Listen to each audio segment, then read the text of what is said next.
News is here. According to our Adrian Wojnarowski, Kevin Durant's manager, Rich Kleiman, has told him that Kevin Durant has requested a trade from the Brooklyn Nets. And so I would like to bring in the man, the myth, the legend, Stephen A. Smith. What is your reaction to this? I'm pleasantly surprised. I think that it's the right move for Kevin Durant to make because being paired with Kyrie Irving has been nothing short of a migraine, and it got to a point where he had to make a move because in the end, Kevin Durant was looking very, very bad. The fact of the matter is he followed Kyrie Irving to Brooklyn. He accepted a coach with zero experience coaching because that's what Kyrie wanted to do. You look at the situation that had appeared in Brooklyn, it was deteriorating. It had deteriorated. And once Kyrie Irving wasn't going to get a long-term commitment from the Brooklyn Nets without showing up to work next season, he clearly made it known to Kevin Durant that he had no intentions of being here. And Kevin Durant clearly made it known to him that, guess what, I'm about to ask out of here himself.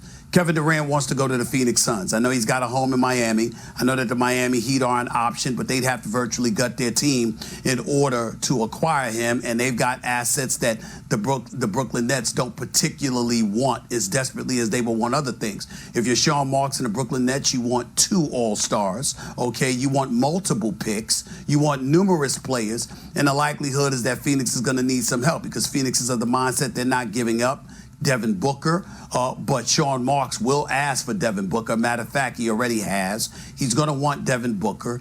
He's going to be willing to take DeAndre Ayton. He's going to want Mikal Bridges. He's going to want Cameron Johnson, and he's going to want numerous picks. So when you look at it from that perspective, if you're the Phoenix Suns, Ayton, Bridges, Cameron Johnson, and multiple picks doesn't appear to be enough for Sean Marks if you can't include Devin Booker in that deal. And as a result, that's where we are right here. But Kevin Durant has had enough. He wants out. He wants to be in Phoenix. And Kyrie Irving is telling everybody he plans on going to L.A., meaning the Lakers, as soon as he possibly can.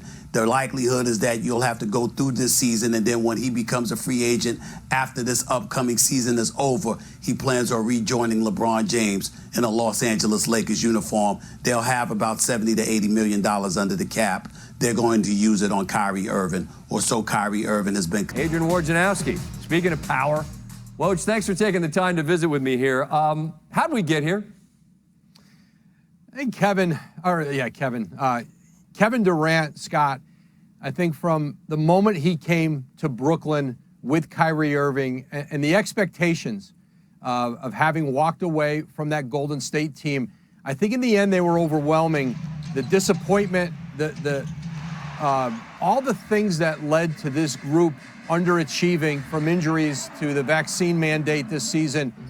And listen, part of it too, and you talk to people around Kevin Durant and the Nets, Golden State winning the championship this season, and just the flood of criticism and second guessing that landed on Kevin Durant, I think it contributed to a tipping point. He wanted to get Kyrie Irving a long-term deal in Brooklyn, wanted to help him get him that. He wasn't able to. And I think once Irving opted back into that deal, Kevin Durant hadn't talked to the organization in weeks, and neither, I think, Kevin Durant or Kyrie Irving, since Kyrie opted into the deal, have been in communication. There was a sense of inevitability around the Nets and around the league that this day was coming, that Durant was going to ask out, and then today he called Joe Tsai, their owner, and he asked out. Well, just real quickly, I think there were people that initially thought, oh, wow, Kyrie opts back in, then Durant asked for a trade, connected the dots and thought, oh, he wants to get away from Kyrie. That's not what this is. Kevin Durant's going to have to talk at some point about this, but I do think, the criticism that came with, you traded Steph Curry and that group you had there for Kyrie Irving.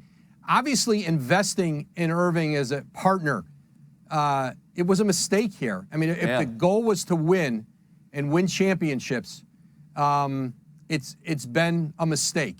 And so while I think the relationship, has remained pretty close, and he certainly fought to keep him here, even with 4 years left on his deal, there's almost a sense, Kevin, in the league now, you're entering the transfer portal. I want out, and I'm asking out now.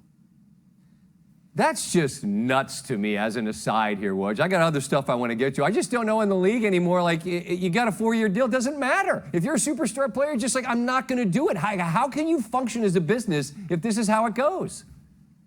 Yeah, the one thing that having 4 years left on his deal does, Scott, is it gives the Nets a lot of leverage in how they can trade. I get that.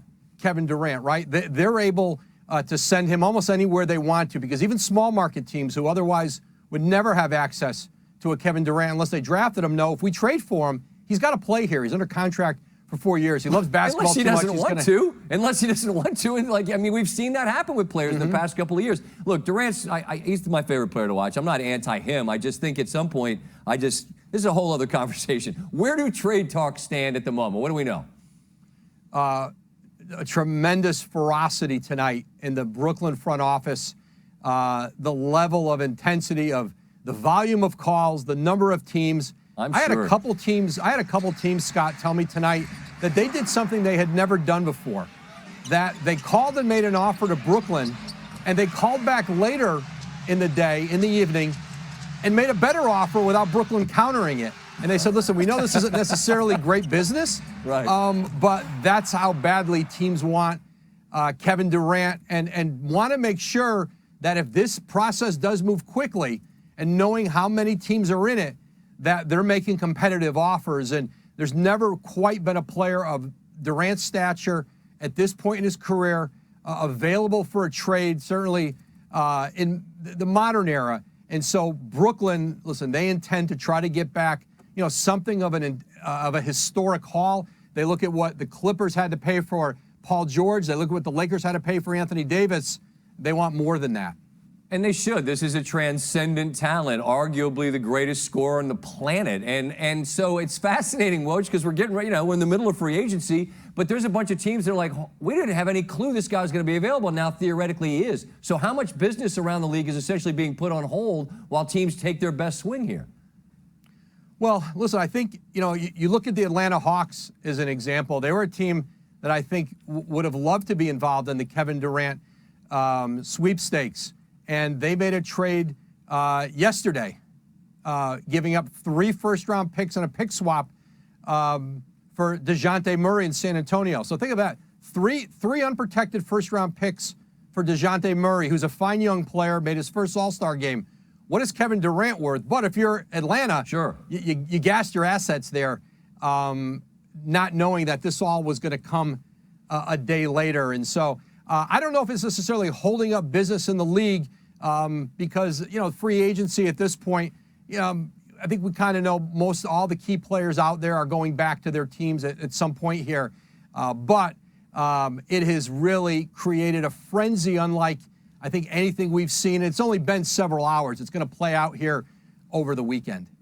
I could keep going, but you've already been off your phone for 7 minutes, so I want to let you get to that. You know how much I appreciate and respect your time, so I'll say thank you. Until next time, Woj, be well, all right?